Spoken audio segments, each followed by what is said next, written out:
And welcome friends, welcome back to my channel Law Notes Academy. I am Rashmi Vohra. मैं आपका फिर से स्वागत कर रही हूँ अपने चैनल लॉ नोट्स एकेडमी में।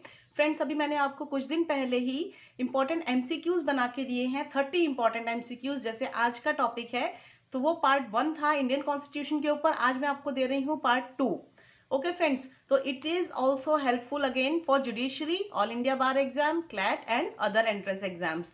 जैसे मैंने पिछले दिए थे, अब एक नया पार्ट आ गया है आपके लिए, 30 important MCQs on Indian constitution. इसके बाद और पार्ट भी बनाऊंगी क्योंकि हमारे देश का जो कॉन्स्टिट्यूशन है, इंडियन कॉन्स्टिट्यूशन बहुत ज्यादा बड़ा है, बहुत ज्यादा लेंदी है। और इसके अंदर आप एक क्वेश्चन से 4-4, 6-6 क्वेश्चंस बना सकते हैं। एक एक आर्टिकल के ऊपर आप 6 क्वेश्चंस बन सकते हैं। ठीक है फ्रेंड्स, कैसे भी घूम के एग्जाम में क्वेश्चन आ सकता है, घुमा फिरा के पूछ सकते हैं। इसलिए एक एक आर्टिकल को प्लीज ध्यान से पढ़िएगा। और कॉन्स्टिट्यूशन तो वैसे भी लाइफ लॉन्ग स्कूल के बच्चों के लिए, जुडिशरी के लिए और क्लैट के लिए, ऑल इंडिया बार के लिए और हर तरह के नॉलेज के लिए बहुत ज्यादा जरूरी है कि हमारे इंडियन कॉन्स्टिट्यूशन में आखिर लिखा क्या है और वो हमारे लिए कैसे कैसे फायदेमंद है। अगर हमें पता होगा तो हम आगे दूसरों को भी बता पाएंगे। तो इसीलिए आपके लिए बहुत इंपॉर्टेंट है। ध्यान से सुनिएगा स्टूडेंट्स, टाइम वेस्ट नहीं करते हैं, स्टार्ट कर देते हैं आज का टॉपिक। चलिए let's move on the question number first. जी, सबसे पहले फर्स्ट क्वेश्चन में पूछा गया है द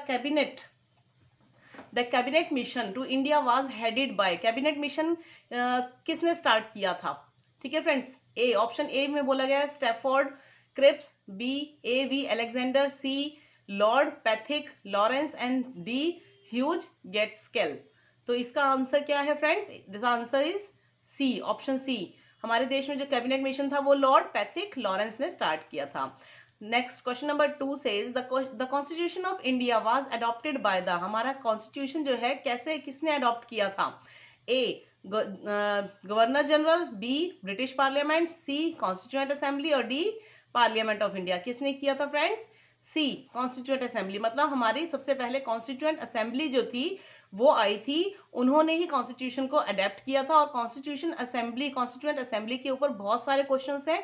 मैंने पिछले पार्ट 1 के अंदर भी पूछे हैं, आगे भी इसमें भी पूछती रहूंगी, तो ध्यान से सुनिएगा। कॉन्स्टिट्यूएंट असेंबली जो है it is very very important topic. Okay friends, let's move on next question number 3। The constituent assembly for undivided India first met on. देखिए कॉन्स्टिट्यूएंट के ऊपर आगे क्वेश्चन, बहुत सारे क्वेश्चन से आगे आपको मिलते रहेंगे, आपकी नॉलेज बढ़ती रहेगी, इसलिए प्लीज ध्यान से सुनिएगा।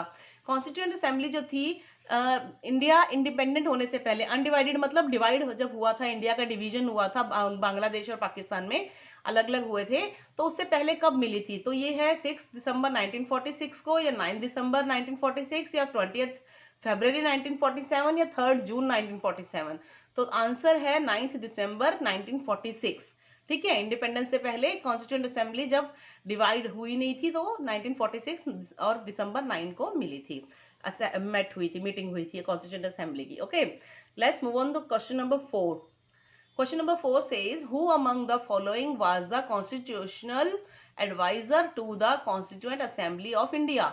मतलब हमारे जब कॉन्स्टिट्यूएंट असेंबली थी तो उसके एडवाइजर कौन थे, कॉन्स्टिट्यूशनल एडवाइजर कौन थे उसके? ऑप्शंस हैं A doctor B N Rau, B doctor B R Ambedkar, C K M Munshi, D M C Setalvad. कौन थे? A doctor B N Rau थे। ठीक है फ्रेंड्स, ध्यान रखिएगा, ऑप्शन ए इसका आंसर सही है। बी एन राव जो थे हमारी कॉन्स्टिट्यूशनल एडवाइजर थे कॉन्स्टिट्यूएंट असेंबली के इंडिया में। नेक्स्ट क्वेश्चन नंबर 5 में क्या कहा है? Who among the following was the chairman of the drafting committee of the Indian constitution.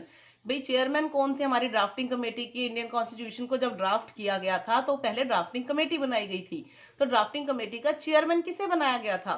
A doctor Rajendra Prasad, B Tej Bahadur Sapru, C Rajagopalachari और डी बी आर अम्बेडकर। कौन थे? Doctor B R Ambedkar. इन्होंने ही मेन, इनका रोल ही रहा है।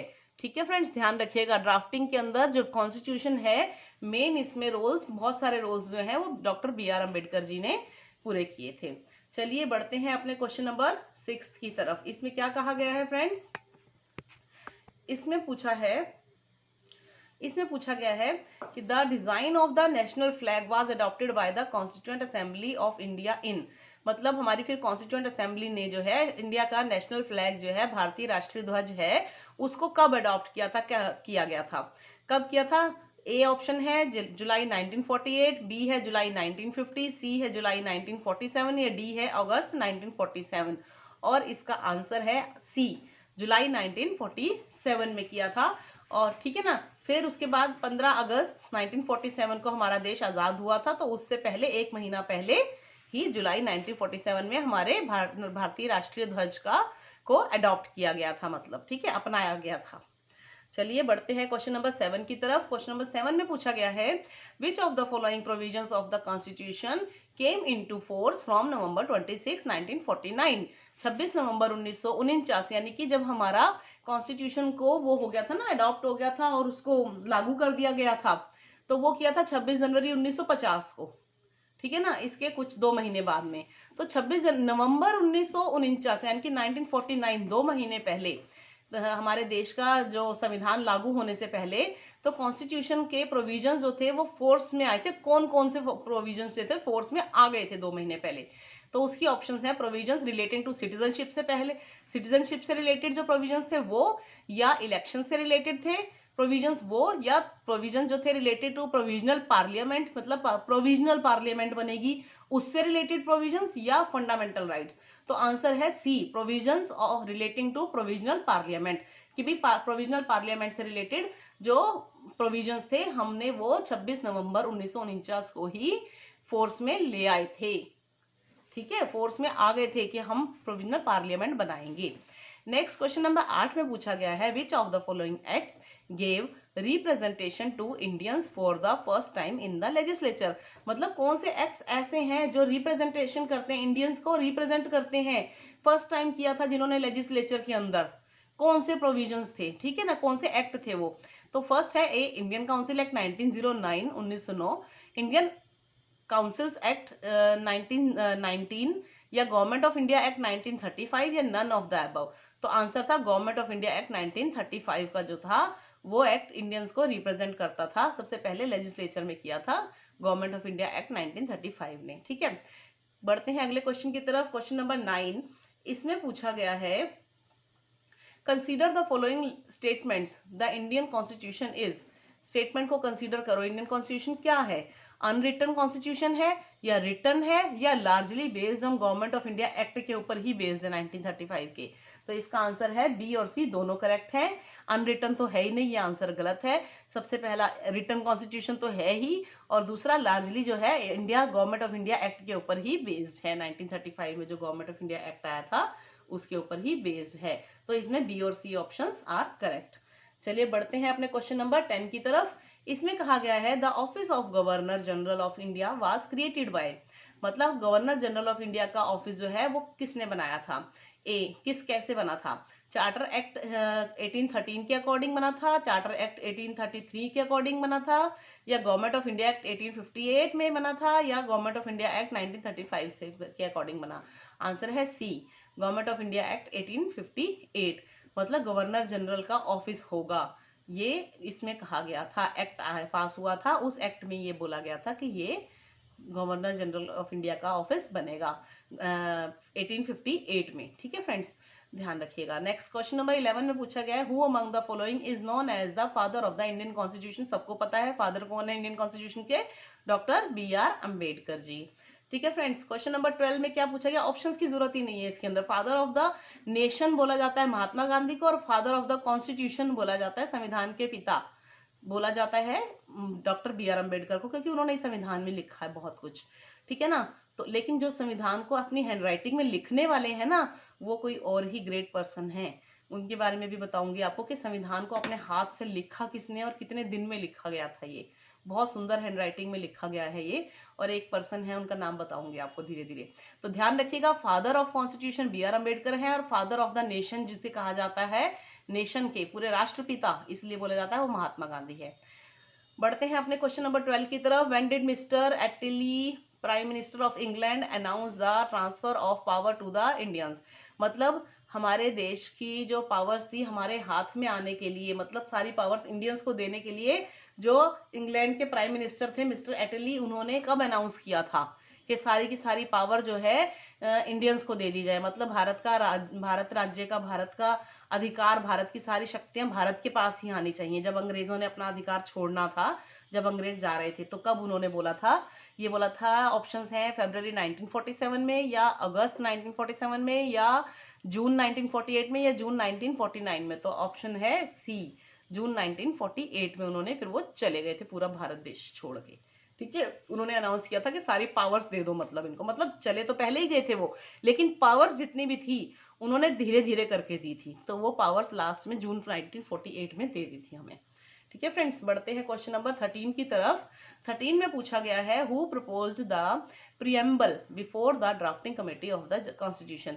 मतलब प्रियम्बल के को डालने के लिए कॉन्स्टिट्यूशन के अंदर किन्होंने बोला था कि भाई प्रियम्बल भी होना चाहिए। प्रियम्बल इतना इंपॉर्टेंट और इतना बड़ा टॉपिक है, प्रियम्बल के एक एक वर्ड के ऊपर देखिए, हमारा इंडियन कॉन्स्टिट्यूशन जो है वो बाहर की फॉरेन कंट्रीज से अडॉप्ट किया गया है। ये मैंने अपने चैनल पे एक वीडियो डाल रखा हुआ है कि इसके फीचर्स क्या हैं इंडियन कॉन्स्टिट्यूशन के, और ये कहाँ कहाँ से अडॉप्ट किया गया है, इसकी कौन कौन सी चीज़, देखिए फंडामेंटल राइट्स हैं, और जो डीपीएसपी हैं, डायरेक्टिव प्रिंसिपल्स हैं, और भी जो लीगल राइट्स हैं, और प्रियम्बल है, और जुडिशरी है, सिस्टम्स अमेंडमेंट का सिस्टम है, ये सारी चीज़ें इंडिया ने बोरो कर रखी हैं। मतलब दूसरे देशों के कॉन्स्टिट्यूशंस पहले बन गए थे, तो हमने वहाँ से सीखा।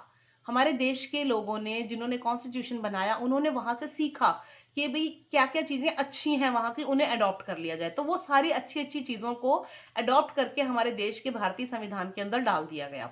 ठीक है, तो उसको बोरोइंग ऑफ बैग भी बोला जाता है इंडियन कॉन्स्टिट्यूशन को। ध्यान रखिएगा, अगर क्वेश्चन आ जाता है आपसे कभी कि बोरोइंग ऑफ बैग, बैग किसको बोला जाता है? एक ऐसा भरा हुआ बैग जो हमने लिया है कहीं से, तो ये मतलब हमने दूसरों की अच्छी बातों को अपनाया है, अपने कॉन्स्टिट्यूशन में डाला है। तो वो इसलिए तो प्रियम्बल को भी देखा था कि प्रियम्बल भी होना चाहिए। तो प्रियम्बल को किसने बोला था? ड्राफ्टिंग कमेटी के आगे, जो कॉन्स्टिट्यूशन के ड्राफ्ट कर रहे थे उनकी कमेटी के आगे किसने बोला था? वो बोला था पंडित जवाहरलाल नेहरू जी ने।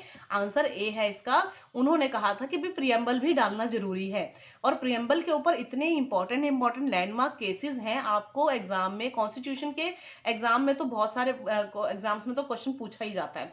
जैसे केशवानंद भारती का केस है, सबसे इंपॉर्टेंट केस आ गया कि भी और भी अमेंडमेंट हो सकती है कि नहीं हो सकती प्रियम्बल के अंदर, कब कब हुई, या कौन से वर्ड कब ऐड किए गए प्रियम्बल में। लैंडमार्क केसेस बहुत इंपॉर्टेंट हैं, इससे रिलेटेड याद कीजिएगा। मैं आपको एक वीडियो इस पे प्रियम्बल के ऊपर बना के दूंगी, इससे लैंडमार्क केसेस से रिलेटेड। तो अगर आपने अगर मेरा वीडियो पसंद आ रहे हैं तो आप लाइक कीजिए, मुझे कमेंट करके मैसेज जरूर कीजिएगा कि भाई आपको प्रियम्बल से रिलेटेड, अगर आपको लैंडमार्क केसेस चाहिए, कौन कौन से केस के बारे में डिटेल चाहिए, अगर पर्टिकुलर कोई केस भी चाहिए तो उसके बारे में भी आप मुझसे पूछ सकते हैं। कमेंट बॉक्स में लिखिए, अगर मुझे मिलेगा, मेरे पास अच्छे से डिटेल होगी तो मैं आपको जरूर दूंगी। और मैंने कई लैंडमार्क केसेस, निर्भया एक्ट हो गया, निर्भया केस के बारे में हो गया, और भी बहुत इंपॉर्टेंट केसेस की पूरी डिटेल में लिखा हुआ है, अपने पास नोट्स बना रखे हैं। अगर आपको वो भी चाहिए होंगे तो मुझे बताइएगा, क्योंकि वुमेन लॉ के ऊपर, रेप के ऊपर, ऐसे क्राइम्स जो ऑफेंसेस हैं, हीनियस क्राइम्स, उनके ऊपर बहुत इंपॉर्टेंट केसेस हैं, जुडिशरी में पूछे जाते हैं कि कौन सा केस कब आया था, उसमें क्या जजमेंट आई थी। इस ढंग से क्वेश्चंस एग्जाम्स में पूछे जाते हैं। तो प्लीज ध्यान से रखिएगा, ध्यान से पढ़िएगा प्लीज। जो जो बता रही हूँ इनको याद करते जाइए, नोट्स बनाते जाइए, आपकी बहुत काम आने वाली है आगे चीज, और जुडिशरी के बच्चों के लिए तो वैसे भी बहुत इंपॉर्टेंट है। चलिए बढ़ते हैं क्वेश्चन नंबर 14 की तरफ। इसमें कहा गया है 14 नंबर क्वेश्चन में कि द अमेंडमेंट प्रोसीजर जो है laid down in the constitution of India is on the pattern of, जो भाई मैंने अभी आपको बताया था ना कि अमेंडमेंट का भी प्रोसीजर है, अमेंडमेंट भी की जा सकती है कॉन्स्टिट्यूशन के अंदर। तो ये प्रोसीजर कहाँ से लिया गया था? इंडिया पैटर्न, किस पैटर्न पे बेस्ड है, मतलब कौन से देश के पैटर्न के ऊपर बेस्ड है अमेंडमेंट का प्रोसीजर जो है हमारे कॉन्स्टिट्यूशन में?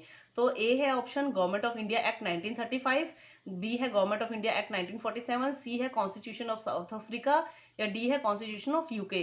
तो इसका आंसर है सी, यानी कि कॉन्स्टिट्यूशन ऑफ साउथ अफ्रीका। उन्होंने ये अमेंडमेंट का प्रोसीजर डाला हुआ है कि वो इसमें कॉन्स्टिट्यूशन में अमेंडमेंट कर सकते हैं। तो हमारे देश में भी ऐसा है, हम भी कॉन्स्टिट्यूशन के अंदर अमेंडमेंट्स कर सकते हैं, लेकिन अब प्रियम्बल के अंदर अमेंडमेंट्स नहीं हो सकती हैं। ठीक है, ध्यान रखिएगा। तो कॉन्स्टिट्यूशन के अंदर अमेंडमेंट का प्रोसीजर हमने साउथ अफ्रीका से के पैटर्न पर रखा है, मतलब। ठीक है, क्वेश्चन नंबर 15 की तरफ बढ़ते हैं। Who was the first foreign minister of free India?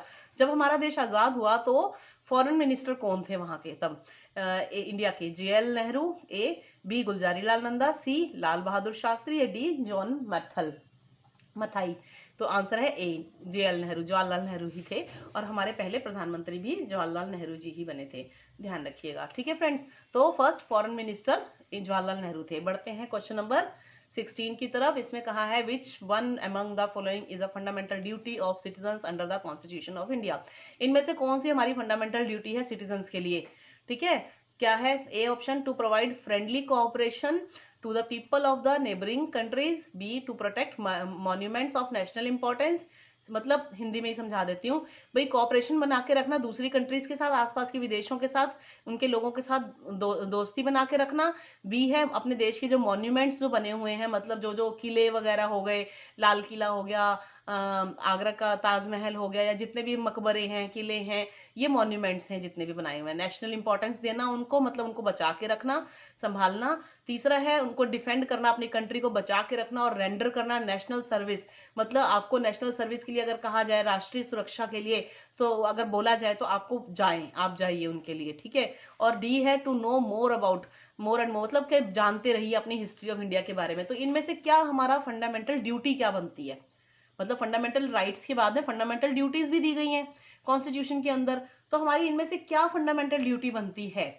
Answer है सी, अपने देश की रक्षा करना। और अगर आपको कहा जाए कि आप आके अपने देश की रक्षा कीजिए, आके आप आइए नेशनल सर्विस के अंदर आइए, तो आपको वैसा करना चाहिए। जैसे कि आजकल यूक्रेन और रशिया का युद्ध हो रहा है, पहले तो लोग वहां पे अटैक होने से लोग भाग गए थे बहुत सारे, लेकिन उनको कहीं पे उन्होंने फिर हार थक के उन्होंने कहा हम कब तक भागते रहेंगे, बहुत सारे लोग मर चुके हैं। लेकिन फिर वहां पे सेना यूक्रेन में इतनी कम है, यूक्रेन एक छोटी सी कंट्री है, रशिया के सामने कुछ भी नहीं है वो, लेकिन वो फिर भी 50-60 दिन हो गए वो लड़ रहे हैं, यूक्रेन जो है रशिया के साथ में। और लड़ कैसे रहे हैं? क्योंकि वहां के जो लोग थे, आम सिटीजन थे, वो सेना में भर्ती हो गए अपने देश को बचाने के लिए। हम ऐसे भी मरेंगे तो वैसे भी मरेंगे, तो अपने देश को अगर हम बचा सकते हैं तो बचा लेते हैं। तो वहां के लोगों को कॉल किया या नहीं किया, लेकिन वो लोग खुद आगे आए अपने देश की रक्षा करने के लिए। तो यही आता है defend the country and render national service when called upon two do so. ठीक है फ्रेंड्स, तो ये यूक्रेन और रशिया का एग्जाम्पल के अंदर आप लिख सकते हैं, बहुत अच्छा इंपॉर्टेंट एग्जाम्पल है कि यूक्रेन के लोग अपने देश को बचाने के लिए, क्योंकि ना उनके पास ज्यादा हथियार हैं, ना ज्यादा उनके पास सेना के लोग हैं, ना मिसाइल्स हैं, कुछ नहीं है, लेकिन वो अपने देश में रह के रशिया के ऊपर से जो हेलीकॉप्टर्स, मिसाइल्स, टैंक्स जितने भी आ रहे हैं, वो अपने देश की लिमिटेड अपनी आर्म्स एंड एम्यूनिशन से उनको खत्म किए जा रहे हैं। रशिया ऊपर से अटैक तो कर रहा है, उनका सारा देश तो तबाह कर दिया है उन्होंने, बिल्डिंग्स को और हर चीज को, लेकिन फिर भी जितनी भी उनकी गाड़ियां, तोपें, टैंक्स, हेलीकॉप्टर्स जितने भी आते हैं, वो वहीं पे खड़े खड़े अपने देश के अंदर उनको फिनिश कर रहे हैं, मतलब खत्म कर रहे हैं, मार रहे हैं उनको, रशियंस को। तो ये एक ताकत है अपने सिटीजन्स की, तो ये होनी चाहिए हर देश के अंदर, हर देश के लोगों के अंदर, सिटीजन्स में। ठीक है, बढ़ते हैं क्वेश्चन नंबर 17 में। तो the constitution of India was promulgated on January 26, 1950 because, हमारा कॉन्स्टिट्यूशन जो था 26 जनवरी 1950 को अपनाया गया था। प्रोमलगेटेड मतलब अपनाया गया था, क्यों? इसके क्या रीजन थे? A, this day was celebrated as the independence day since 1929, मतलब इस दिन को 1929 से इंडिपेंडेंस डे मनाया जा रहा है। या ये जो देश है, ये विश थी, एक इच्छा थी फ्रेमर्स की, बनाने वालों की, जिन्होंने कॉन्स्टिट्यूशन बनाया, उनकी इच्छा थी कि इसी दिन हो, 26 जनवरी को हो। या C, British did not want, British नहीं चाहती थी छोड़ना हमारे देश को अर्लियर देन दिस डेट, इस डेट से पहले ब्रिटिश छोड़ना नहीं चाहती थी ब्रिटिशर्स जो थे। या it was an auspicious day, या ये डे ऐसे ही चुना गया था। तो ऑप्शन क्या थी इसकी? ऑप्शन थी ए, ये जो डे था 1929 से ही, 26 जनवरी को ही के दिन को 1929 से ही इंडिपेंडेंस डे के रूप में हमारे देश के लोग मना रहे थे कि हम 26 जनवरी को ही मनाएंगे। लेकिन हमें आज़ादी 1947 में मिली, लेकिन आज़ादी का अभियान तो पहले से चल रहा था ना, स्ट्रगल तो पहले से ही चल रहा था, ठीक है ना, स्वतंत्रता सेनानियों का। तो वो 1929 से ही 26 जनवरी को मनाते आ रहे हैं इंडिपेंडेंस डे। चलिए बढ़ते हैं नेक्स्ट क्वेश्चन की तरफ। इसमें क्या कहा गया है? The idea of the constitution of India was first of all given by, idea किसने दिया था कॉन्स्टिट्यूशन बनाने का? सबसे पहले किसने दिया था ये आइडिया? दिया था, ए ऑप्शन है महात्मा गांधी, बी है डॉक्टर BR अम्बेडकर, सी है जवाहरलाल नेहरू, या डी है MN रॉय। तो ये MN रॉय जी ने दिया था आइडिया कि हमारे देश का भी संविधान होना चाहिए। ठीक है फ्रेंड्स, समझ में आया आपको? चलिए बढ़ते हैं अपने क्वेश्चन नंबर 19 की तरफ। इसमें कहा गया है India became a sovereign democratic republic on, India कब बना था सोवरेन डेमोक्रेटिक रिपब्लिक, ये जो वर्ड है ना सोवरेन डेमोक्रेटिक रिपब्लिक, ये सारे हमारे प्रियम्बल के अंदर है, इनके ऊपर भी क्वेश्चन आ जाते हैं कि ये वर्ड कब कब ऐड किए गए थे। ठीक है फ्रेंड्स, तो ध्यान रखिएगा, प्रियम्बल बहुत इंपॉर्टेंट टॉपिक है कॉन्स्टिट्यूशन का। तो ये कब कब इन्होंने पूछा कि कब बना था, लेकिन संप्रभुत्व होता है सोवरेन, ठीक है, डेमोक्रेटिक और रिपब्लिक कब बना था ये। इसके ऑप्शंस हैं ए अगस्त 15 अगस्त 1947 को, 30 जनवरी 1948 को, 26 जनवरी 1950 को, या नवंबर 26 1929 को। तो इसका आंसर है 26 जनवरी 1950 को, जिस दिन हमारा संविधान लागू किया गया था, प्रोमलगेट हुआ था कॉन्स्टिट्यूशन हमारा। तो 26 जनवरी 1950 को ही हमारा देश संप्रभुत्व बन गया था, डेमोक्रेटिक रिपब्लिक बन गया था। ठीक है, चलिए क्वेश्चन नंबर 20 में क्या कहा गया है, विच one of the following made the Indian legislature bicameral. Bicameral किसने बनाया था हमारा देश के लेजिस्लेचर को, किसने बनाया था कि भी इसमें चेंज किया जा सकता है लेजिस्लेचर को। लेजिस्लेचर होता है जो कानून बनाते हैं, कानून पास करता है ना डिपार्टमेंट, लेजिस्लेटिव डिपार्टमेंट जो होता है वो। तो कब हुआ था ये, एक minute, which one of the following किन्होंने किया था। ए इंडियन काउंसिल्स एक्ट के अकॉर्डिंग आया था 1909, या B government of India act 1919, C government of India act 1935, या डी इंडियन इंडिपेंडेंस एक्ट 1935। तो आंसर है B, government of India act 1919 के अकॉर्डिंग ये बोला गया था कि हमारा वही इंडियन लेजिस्लेचर है बाइकैमरल होगा। ठीक है, क्वेश्चन नंबर 21 में पूछा गया है the constitution of India took the scheme of Indian federation की स्कीम, मतलब कहाँ से ली थी इंडिया ने। इंडियन फेडरेशन, फेडरेशन है ना, फेडरल है ना हमारे देश का कॉन्स्टिट्यूशन जो है, यूनिट्रल नहीं है। यूनिट्रल में होता है एक ही बंदा होगा उसके अंदर करेगा सब कुछ, ठीक है ना, राष्ट्रपति शासन ही होगा सिर्फ, लेकिन हमारा फेडरल है। ठीक है, तो यूनिट्रल नहीं है, फेडरल है हमारा। तो किस कहाँ से लिया था हमने फेडरल कॉन्स्टिट्यूशन का, A USA, B Canada, C Ireland, या डी यूके। तो हमने लिया था कनाडा से, बी। ठीक है फ्रेंड्स, इसका ऑप्शन है बी। बढ़ते हैं अपने क्वेश्चन नंबर 22 की तरफ। इसमें पूछा गया the Indian constitution closely follow करता है कॉन्स्टिट्यूशनल सिस्टम ऑफ, हमारा कॉन्स्टिट्यूशन संविधान जो है किसके कॉन्स्टिट्यूशनल सिस्टम को फॉलो करता है क्लोजली, ज्यादा नजदीकी से। तो ऑप्शन है A USA, B UK, C Switzerland, D Russia. करता है बी, यानी कि यूके का कॉन्स्टिट्यूशन को ज्यादातर अपनाया गया है हमारे देश में, ज्यादा बातें फॉलो की गई हैं।